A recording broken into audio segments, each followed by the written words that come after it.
Olá, o Pauta Especial está no ar. No programa de hoje vamos falar do Dia Internacional da Não Violência contra as Mulheres, comemorado em novembro. Também vamos falar sobre o Pôr do Sol Cultural, uma nova opção de lazer que está deixando os fins de semana mais divertidos na orla de Maceió.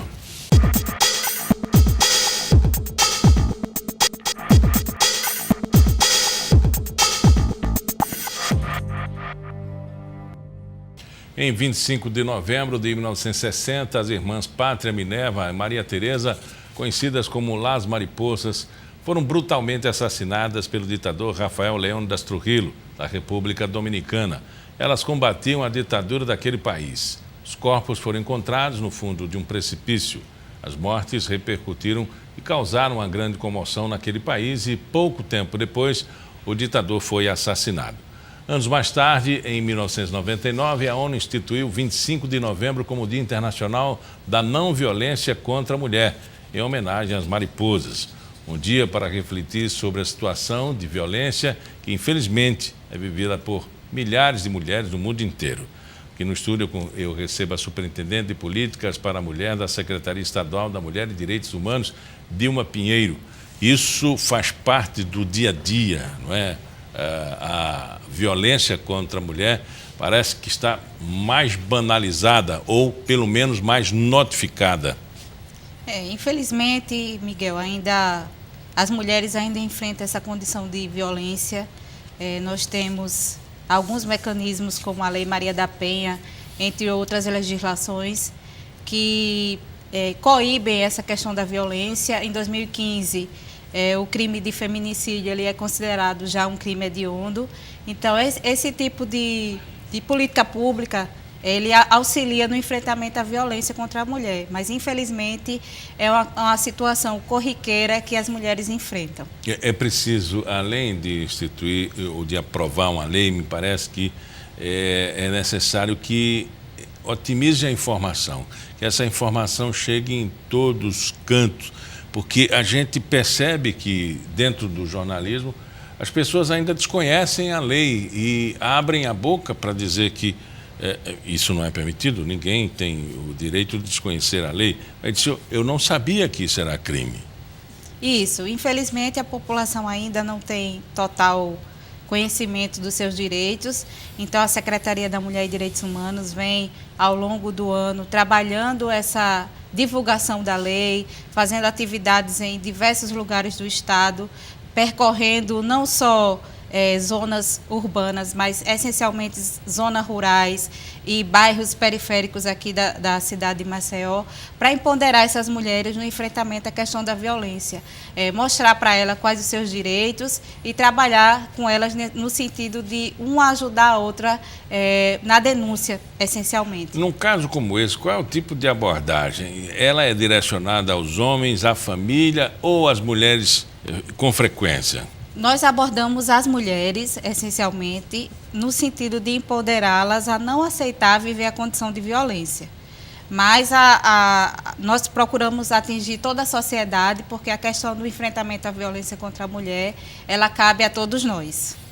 Agora, é necessário ter uma estratégia diferenciada, porque às vezes a pessoa está passando pela situação e tem receio de falar, tem receio de perder o status, não consegue confiar numa pessoa a ponto de desabafar. Isso. O que acontece é que as mulheres que são vítimas de violência, elas enfrentam várias situações, do medo à vergonha, e aí o nosso papel é trabalhar essas possibilidades de enfrentamento a essa violência.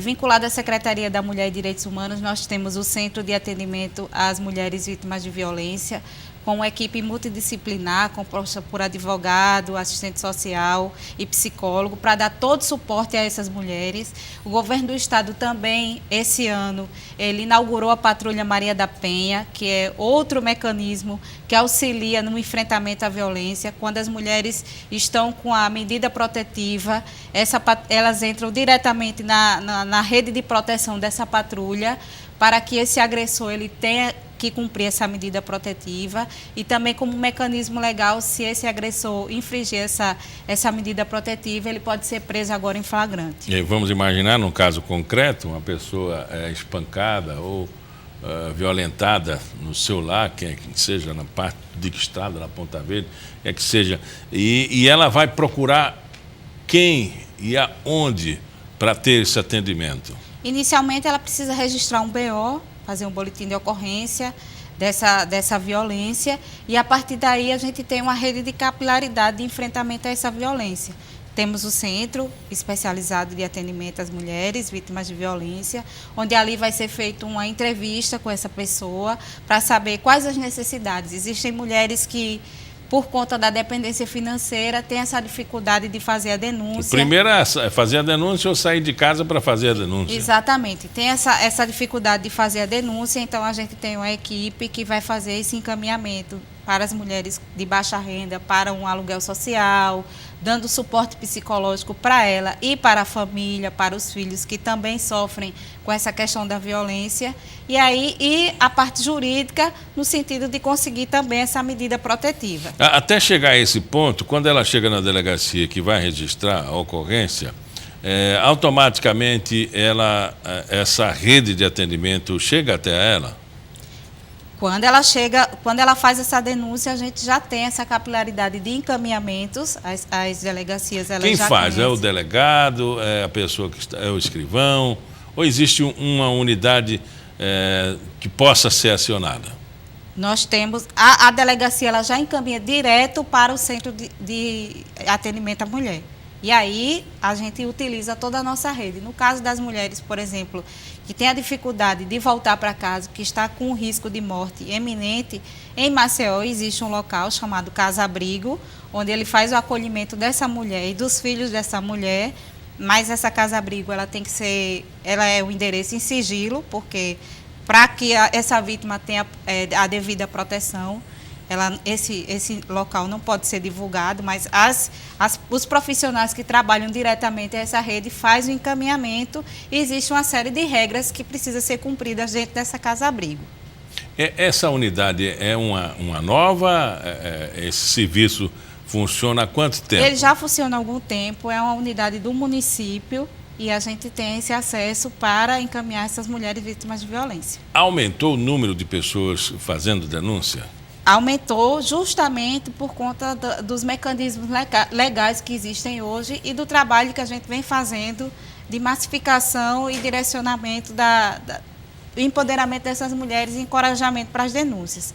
Hoje, em alusão ao dia 25, nós estamos com nossa equipe da Secretaria no centro da cidade, fazendo uma blitz, uma panfletagem sobre a questão da violência contra a mulher.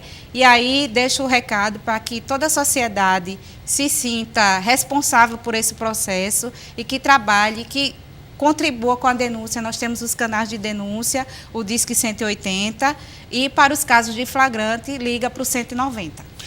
Imaginar que há algum tempo atrás tinha um adágio que foi quebrado, né? Que briga de marido e mulher não se mete a colher, porque após apaziguado, né, os ânimos, a pessoa que estava alheia à situação, que decidiu interromper aquele ciclo, terminou saindo como vilão da história, né? Isso acabou, né? Agora é legalidade, busca dos processos e, infelizmente, se não der certo, é preciso que haja o rompimento de uma relação que não está, vamos dizer assim, sendo muito boa para uma parte, né? Pois é, essa questão desse ditado popular que briga de marido e mulher não se mete a colher, isso já caiu por terra. Nós precisamos sim meter a colher e meter a colher institucionalmente falando. Precisamos denunciar, encorajar essas mulheres e acolhê-las. Porque a gente sabe que a mulher que sofre violência, normalmente ela não consegue fazer a denúncia na primeira vez.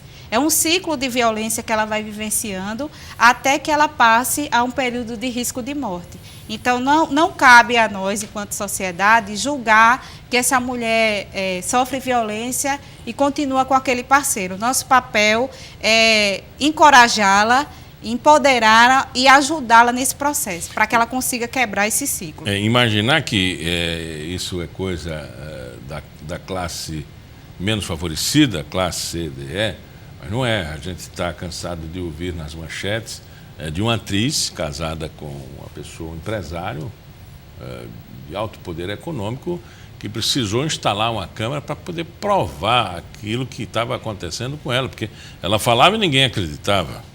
Na verdade, a violência ela não tem classe, cor e nem posição social. A mulher ela sofre violência em todas as esferas da sociedade. E aquela história, né, do agressor de pedir desculpas e passar panos mornos por cima, toalhas mornas, ele vai repetir, né? Porque aquilo está intrínseco, né? Exatamente. Essa questão é que a gente fala do ciclo da violência, que começa com uma agressão verbal, depois ele vai para uma agressão física, e aí ele começa a tentar reconquistar aquela mulher, pedir perdão, dizer que não vai mais cometer esse ato, e depois ele volta novamente a esses comportamentos. Então, é nesse momento que a gente precisa auxiliar as mulheres a conseguir quebrar esse ciclo de violência. Quando você fala em empoderamento, eu me lembro logo da dependência econômica, né? Que é o primeiro passo a se tornar independente, né? Isso. Inclusive, pensando nesse aspecto, a nossa secretaria tem uma parceria com o IFAO no programa Mulheres 1000, onde a gente trabalha justamente o empoderamento e a autonomia econômica de mulheres em situação de vulnerabilidade social, para que elas consigam ter essa autonomia e, a partir daí, conseguir também se libertar dessa questão da violência. Sei que é difícil, às vezes a mulher não encontra, são 14 milhões de desempregados, não encontra essa autonomia financeira muito fácil, né? Então, justamente por isso que a gente trabalha com essas mulheres, essa questão do empoderamento e autonomia econômica, com cursos profissionalizantes, que elas possam ter uma profissão e trabalhar, gerar renda de forma até autônoma. Conversamos com a Dilma Pinheiro, ela é superintendente de políticas para a mulher na CEMUD. Muito obrigado pela entrevista. Eu que agradeço a oportunidade. Obrigada a todos. No próximo bloco vamos falar sobre a 4ª edição do Pôr do Sol Cultural, que está movimentando a orla de Maceió nesta alta temporada. Até já!